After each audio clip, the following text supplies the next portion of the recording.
participou do CPC e depois do Grupo Opinião.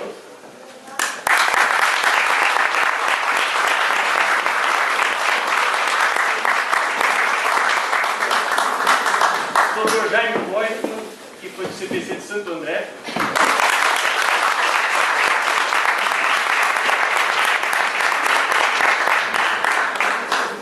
E a professora Maria Silvia Betti, pesquisadora do CPC.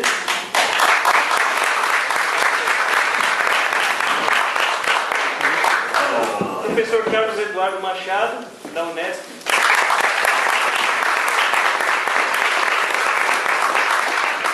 Antes de dar início ao debate, eu só gostaria de dar um recado. A organização desse evento, quer dizer, foi algo bem simples, né, como vocês podem ver, sem menor luxo, mas teve alguns gastos. O teatro aqui também tem seus gastos, todos nós precisamos de dinheiro, então eu gostaria de apelar à generosidade daqueles que puderem contribuir de alguma maneira com a gente vai passar o chapéu lá fora, se alguém puder fazer alguma contribuição para a gente arcar minimamente com os custos desse evento, te agradece imensamente. Então, vamos dar início ao debate.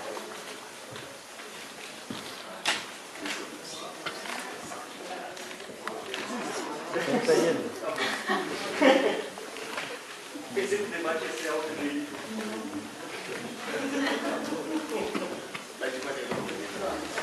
De maneira Bom, então, acho que a ideia era que, quando a gente chamou as pessoas, era que elas contassem um pouco das suas diferentes experiências no CPC, mesmo experiências pessoais, né, quer dizer, o que elas têm para contar dessa história. E é uma história política.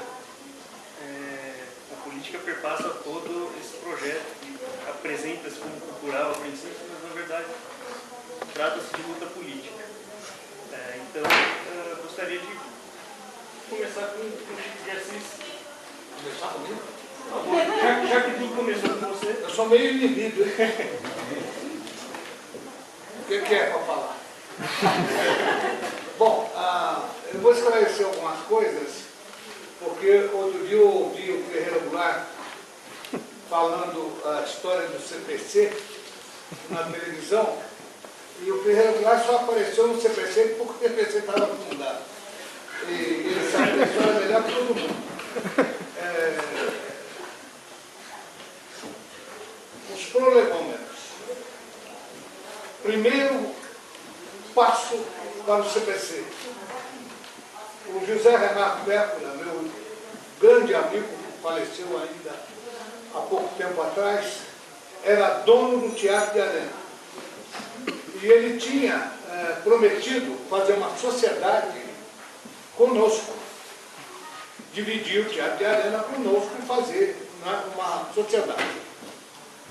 E foi esquecendo disso, foi esquecendo. Aí fomos fazer a Revolução da América do Sul, ele que dirigiu, o assistente dele lá no Rio, o Nelson Severo trabalhou no elenco, o Milton Gonçalves trabalhou no elenco, a maior parte do pessoal do Teatro de Arena trabalhou no elenco da Revolução da América do Sul. Aí o Zé teve que fazer não sei o quê, abandonou aquilo lá e eu tinha mais ou menos assumido um papel no Teatro de Arena que era não de administrador, mas de curador da democracia interna. Opa! Então eu tinha proposto aos meus colegas que todo mundo soubesse quanto cada um ganhava e que as pessoas deviam ganhar de acordo com o tamanho da sua família, coisa de comunista. E isso estava sendo cumprido. Aí o Zé apareceu por lá e colocou um preposto dele, um rapaz chamado Paulo Afonso Grisoli, que resolveu passar por cima dessas nossas leis e começou a fazer contratos cochichados, cada um não sabia mais quanto o outro ganhava, Não é? Ou seja, botou a democracia abaixo do cu de cachorro. E a coisa ficou ruim. Aí nós fizemos uma reunião onde eu cobrei do Zé a sociedade no teatro. Falei, Zé, e a sociedade? Como é que fica? Aí o Zé simplesmente, para todo o pessoal do Arena, ele falou assim, eu faria a sociedade com todos vocês, menos com um, que é, por acaso, a pessoa que eu mais gosto aqui, e eu quero como se fosse um filho, que é o Chico de Assis. Com ele eu não faço sociedade, porque as ideias dele não batem com as ideias... Eu parei a discussão e falei, Zé, pode fazer a sociedade já, porque eu estou fora. Acabei de sair do Teatro de Arena, portanto, não há que me impeça de fazer a sociedade. Também não esqueceu de fazer. Tá. Mas eu saí do Arena naquele momento. Eu não estava na peça como ator, eu era só o assistente da direção e tinha feito as canções com a Geni Marcondes. Eu já estava em ligação com um grupo de teatro no Rio de Janeiro, chamado Teatro Jovem. E eles queriam que eu dirigisse uma peça lá.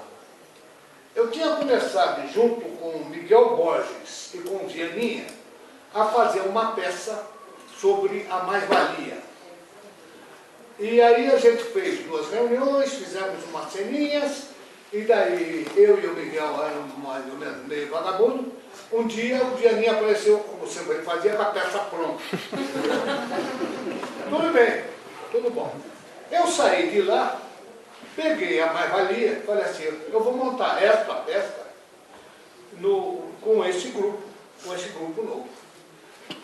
Esse grupo tinha contatos na Faculdade de Arquitetura do Rio de Janeiro, não quando ela era no Fundão, quando ela era lá na Praia Vermelha. E tinha lá um teatro a céu aberto, que era uma coisa maravilhosa.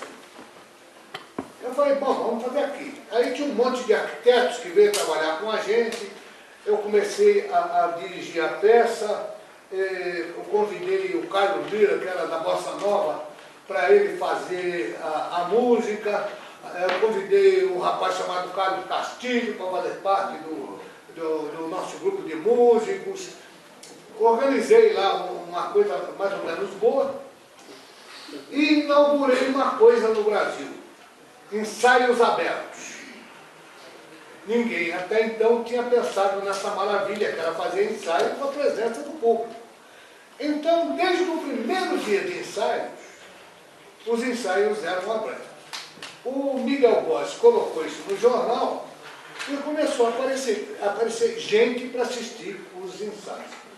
E as pessoas que foram assistir os ensaios eram Milor Fernandes, o Hélio Fernandes, era aquela gente graúda dos intelectuais do Rio de Janeiro, que vinham lá assistir os nossos ensaios. Era muito interessante, né, o trabalho com a turma toda lá. Nessa época, eu tinha estabelecido na minha vida que eu queria conhecer o Brasil profundamente. Então, eu me engajei no ISEB, no Instituto Superior de Estudos Brasileiros.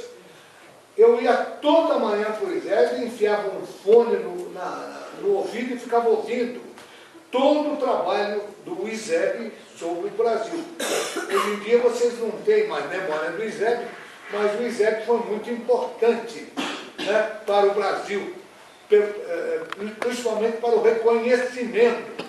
De lá surgiram coisas como História Nova, um monte de coisas, um novo perfil filosófico a respeito de como trabalhar no Brasil, coisas assim. Lá eu fiquei conhecendo um sujeito chamado Carlos Estevão Martins. E eu precisava fazer, eu queria colocar no meu cenário, porque eu montei uma peça mista de Brecht e Piscator. Ela era monumental com as peças do Piscator, o cenário tinha 9 metros de altura, né, porque lá era um lugar muito grande. Eu queria colocar o cenário gráficos gráficos de economia, gráficos.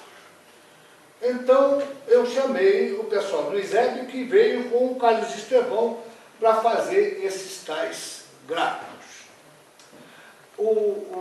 A mais-valia, ela foi montada em multimídia. Ela tinha cinema, né? Ela tinha desenho animado, ela tinha uma série de recursos que o teatro ainda não tinha tentado fazer. O Leon Hirschman, as primeiras experiências dele de cinema foram lá, né? na mais-valia. E foi aumentando esse grupo de pessoas. Por um lado, o Lira começou a trazer o pessoal da Bossa Nova, que vinha também lá, né? Até o João Gilberto aparecia por lá, imagine. O pessoal que vinha por lá, e foi ficando uma coisa mais ou menos sistemática. A peça estreou, o Dianinha veio assistir, ficou louco da vida comigo, disse que aquilo não era a peça dele, que ele não queria saber, e bababá, ficou bravo. Aí voltou para assistir outra vez, achou que não era bem o que ele tinha achado. Voltou mais uma vez, achou que ainda não era mesmo o que ele tinha achado, acabou trabalhando com a gente na peça. Eu tive uma substituição e ele foi lá fazer. Aí eu cheguei para o Viana e falei, não ele falou para mim, falei, olha, esse bando de gente que está aí, eu não queria perdê-los. Eu acho que a gente pode organizar esse povo, não é? Naquele tempo, o Partido Comunista tinha uma política de frente única com a burguesia, de coisa ampla. Eu falei assim, eles amplificam aqui o processo, né? Seria bom contar com eles, tá? O Milor de direito, o Hélio Fernandes nem falar, né? Então, era importante para mim, né, ter essa gente junto com a gente, porque era a época disso, achava eu. E aí, nos reunimos com o Carlos Estevão para ver que forma íamos dar a essa junção com esse pessoal.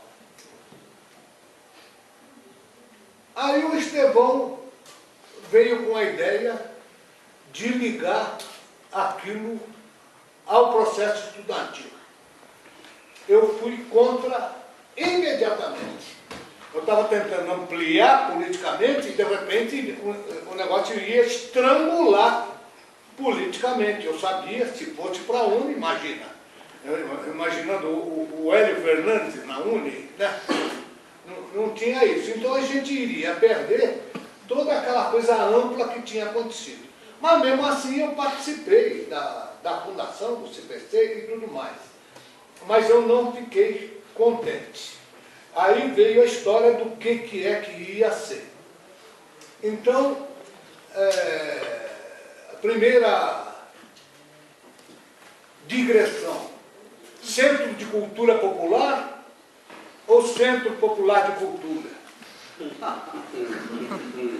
Daí veio uma briga danada. Eu sabia que fosse Centro de Cultura Popular e o Carlos Estevão falava que de jeito nenhum. Era Centro Popular de Cultura. Né? Popular era o centro, a cultura não era. Na minha cabeça, eu estava muito entusiasmado com o MCP, o Movimento de Cultura Popular do Recife, aquele do Arraiz. Então eu estava querendo mais o outro. Sabe? Centro de Cultura Popular. Mas aí venceu o Centro Popular de Cultura, o CPC, Centro Popular de Cultura. E isso definiu uma linha de trabalho. Eu logo me despedi de lá e vim para o CPC de Santo André. Tem representante de Santo André, né? Eu vim para o CPC de Santo André e para o CPC de São Paulo. E estive também no CPC da Bahia. O CPC de São Paulo era no Teatro de Arena, e a gente teve o cuidado de deixar que ele fosse o mais amplo politicamente possível. O CPC de Santo André foi montado no Sindicato dos Metalúrgicos. Então, ele tinha uma ligação operária, mas nenhum deles era estudante. Na Bahia era. Na Bahia era ligado aos estudantes, mas era ligado de forma ampla na Bahia. Na Bahia tinha muito evangélico, no Centro Popular de Cultura da Bahia tinha muito evangélico. Quando houve a primeira grande reunião do CPC, a Tereza Aragão, então esposa do Ferreira Goulart, ela quis impedir a minha participação. Ela falou, você não representa o CPC do Rio de Janeiro. Eu falei assim, eu não estou aqui pelo Rio de Janeiro. Eu estou aqui pelo CPC da Bahia. Eu sou baiano. Estou aqui pelo CPC da Bahia. Aí participei da primeira coisa, disse tudo que eu achava.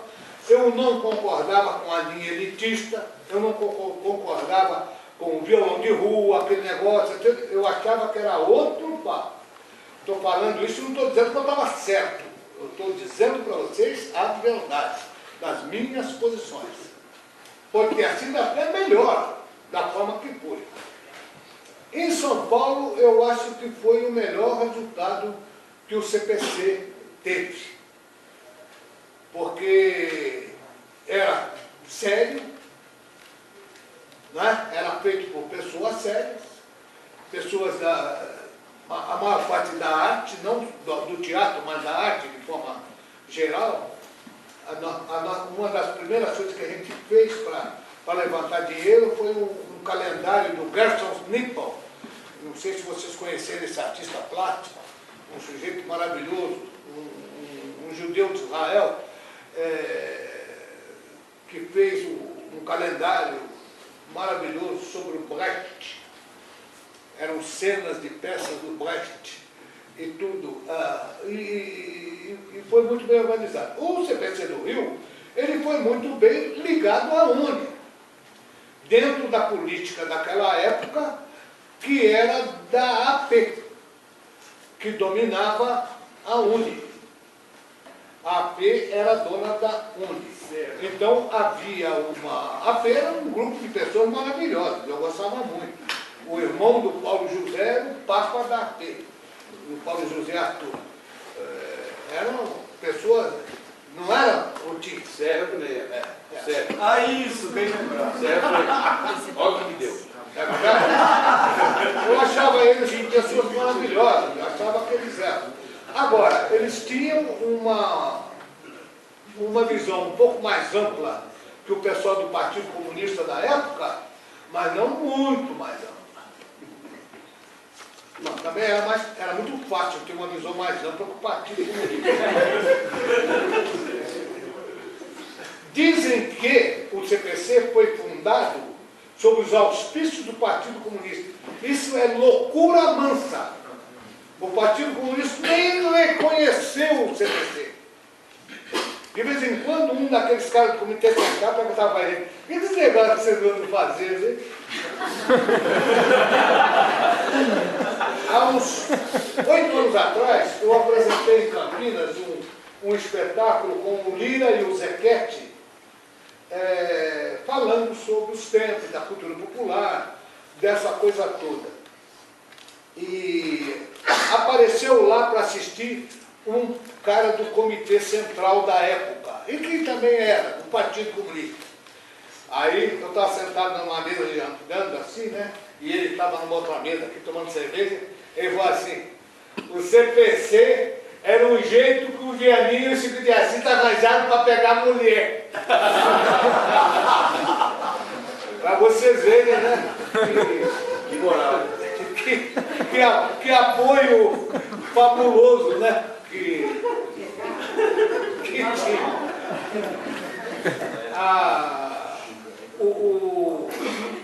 Não houve isso nunca. Não houve. Esse apoio, estou esperando até hoje. Não houve. O mais importante de tudo, as pessoas que, de uma certa forma, eu carreguei para o movimento, como o Lira, por exemplo, o Lira foi buscar Cartola, Nelson Cavaquinho, sabe? Ele foi buscar uma porção de gente que não tinha tido acesso a nenhum papo político. O Sérgio Ricardo também trouxe muita gente, né? Gente que nunca tinha se envolvido com nada, de repente eles foram lá. O Zequete, esse já era puta velha, como diz o outro. Tinha trabalhado com o Nelson Pereira dos Santos, então já era adestrado. Mas o Cartola, né, e o Nelson Cavaquinho eram figuras que realmente eles perguntavam o tempo todo, né? O que é, o que não era, o que tinha que fazer, o que não tinha.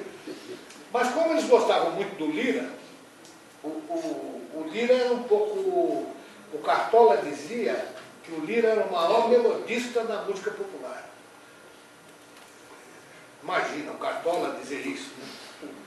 O maior melodista da música popular era ele. Era ele e o Zequete. O Zequete era um gênio também. Mas eles são muito humildes, eles nem sabiam direito, né, o valor que eles tinham e teriam. Mas, com 64, esses movimentos ficaram mais ou menos na sombra, principalmente do Rio, porque ele estava sediado na UNE, né? Eu estava contando para Maria Silvia da véspera do golpe de 64, eu tinha durante algum tempo trabalhado no campo, fazendo política no campo, com lavradores. E eu recebi umas informações de que tinha um golpe armado em movimento. Isso lá pelo dia 28, 27, 28, 29. E eu entrei numa reunião do partido, lá na UNE, onde tinha umas 40, 50 pessoas, porque naquela época se tratava da construção do governo Goulart, João Goulart. Então o partido estava lá reunido para tratar disso. Eu entrei lá e falei, olha, tem um golpe armado em andamento. Eu levei uma vaia, mas uma vaia que até hoje soa nos meus ouvidos. Aí, eu e o Corbusier, Roland Corbusier, que também sabia das coisas, nós fomos lá no teatro da UNE, naquele plenário da UNE, onde estavam o Nelson Werneck Sodré e o Vianinha distribuindo os cargos do novo ministério. Quem ia ser não sei o quê, quem ia ser não sei o quê. Daí, tanto eu quanto o Roland Corbusier falamos, olha, tem um golpe em andamento. Naquela noite, metralharam a porta da UNE. No dia seguinte, o brigadeiro Teixeira tinha colocado lá uns homens da aeronáutica para garantir lá toda essa coisa do Jango, né? Porque tinha uma cisma, né? Aí eu fiz uma reunião com meus companheiros todos lá, sobre o que a gente ia fazer, porque o golpe já estava declarado. Aí um não podia ficar porque tinha obra para cuidar, o outro não podia morrer porque era muito cedo, o outro não sei o quê, não sei o quê. Fiquei eu com 7 secundaristas. 7 secundaristas. Um deles, de vez em quando, eu encontro, é repórter esportivo, trabalhava na revista Placar. 7 secundaristas. Aí eu cheguei para o secundarista e falei assim, vamos lá na base aérea buscar arma. Nós não podemos ficar armando aqui, pô. Você vai explorar aqui em cima da gente. Tinha um jipão da aeronáutica, pegamos o jipão, fomos na base aérea. Chegamos na base aérea, Eu fui falar com o brigadeiro Teixeira, falei, olha, nós estamos precisando de arma para defender a Uni. Ele falou assim, não adianta, acabou. Acabou. Quando ele falou acabou, eu percebi que tinha acabado. Eu fui saindo, tinha um carro preto parado, aonde estava o Aldo Orantes, o Betinho da Fome, o Betinho Preto da Bahia e o Serra. E o Serra sentado na janelinha do lado de cá. Aí eu cheguei na janelinha do lado de cá e falei, aonde vocês vão? Aí o Serra falou, pô, não sabe, pô, o negócio não dá mais. Eu falei, pô, que é isso, pô? Pelo tudo que nós falamos, nós temos pelo menos, no mínimo que morrer, pô.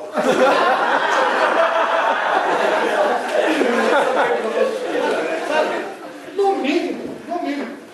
Aí falou, não tem mais nada, não tem nada. Aí o carro foi indo, cena de filme. O babacão aqui olhando o carro. Aí peguei o jipão para voltar para a UNE. Quando cheguei na UNE, a gente tinha feito umas coisas, uma barricada. Quando nós chegamos, acabamos de chegar, um cara pegou e puxou, começou a destruir a barricada. Daí, eu e os 7 anões,